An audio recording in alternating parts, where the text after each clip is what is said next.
Eu imagino que você não utilize e não goste da expressão desigualdade social.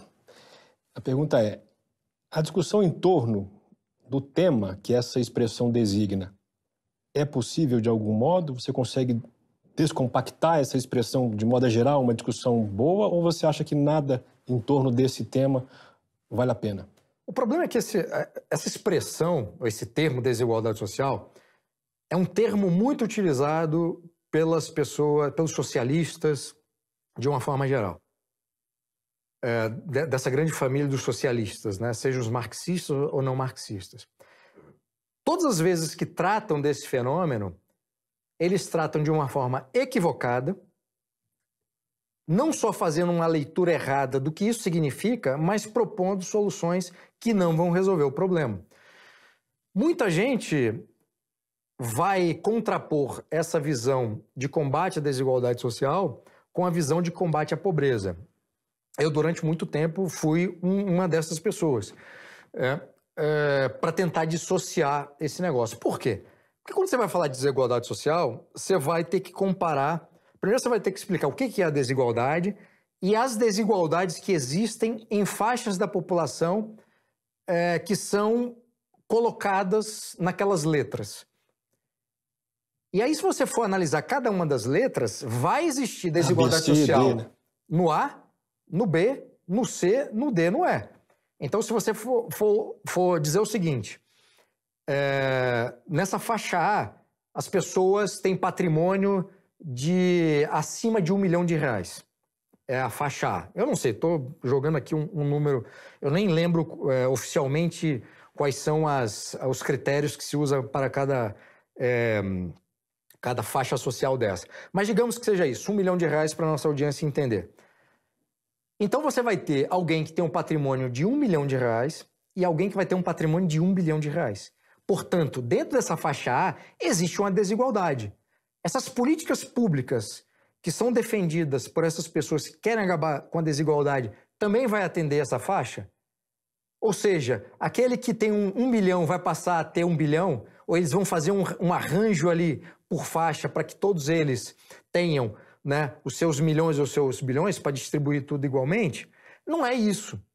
Esse discurso é feito para dizer o seguinte: quem está na base da pirâmide, aquele que sobrevive, sei lá como, com menos de $1 por dia, ou seja, aquelas pessoas que estão numa situação de miséria, que precisam de ajuda, de fato, essas pessoas aqui, é preciso combater essa desigualdade, porque ao mesmo tempo que tem essa pessoa aqui que vive com menos de $1, tem pessoas vivendo com 1 milhão, com 1 bilhão e tal.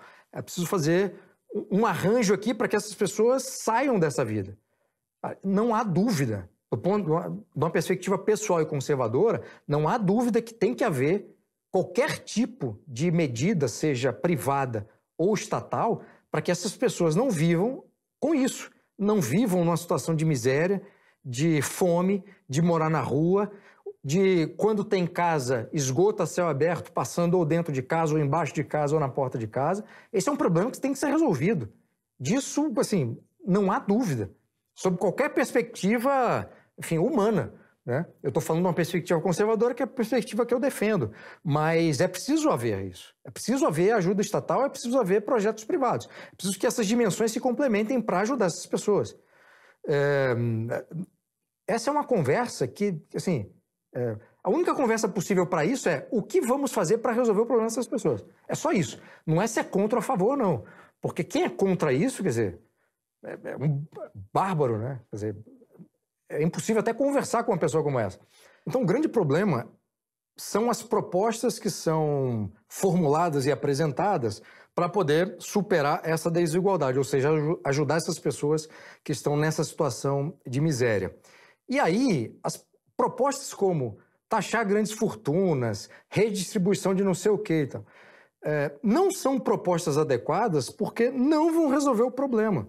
Se você não cria riqueza, se você não permite que essa riqueza seja criada para que as pessoas possam ajudar de forma privada e que também o Estado consiga elaborar projetos adequados para ajudar essas pessoas, não vai adiantar de nada. Vou dar um exemplo de medida estatal que funciona para ajudar pessoas mais pobres e aquelas que não funcionam.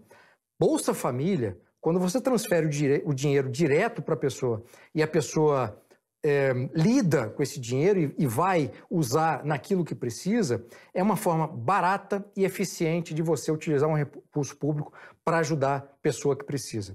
Quando você cria uma agência para fornecer um serviço, para ter uma série de burocracia, para ter intermediário, para ter funcionário público, você cria todo um mecanismo para chegar até aquela ponta, o dinheiro que você investe aqui não é o mesmo que vai chegar lá. Então, se você investe 100% de X, o que chega aqui talvez chegue a 20%, porque a maior parte vai sustentar essa estrutura para atender essa pessoa. Isso não faz o menor sentido.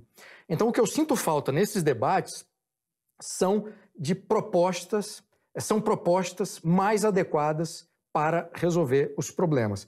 E aí, claro, vai entrar o papel do discurso ideológico, da retórica política, da briga política, e no fim das contas, a impressão que me passa e passa para muita gente é que essas pessoas não estão muito preocupadas em resolver o problema. Elas são muito mais preocupadas em fazer política e se colocar politicamente como sendo alternativa para as pessoas, para os eleitores, daquele candidato ou daquele político que defende, pelo menos do ponto de vista retórico, a ajuda a essas pessoas.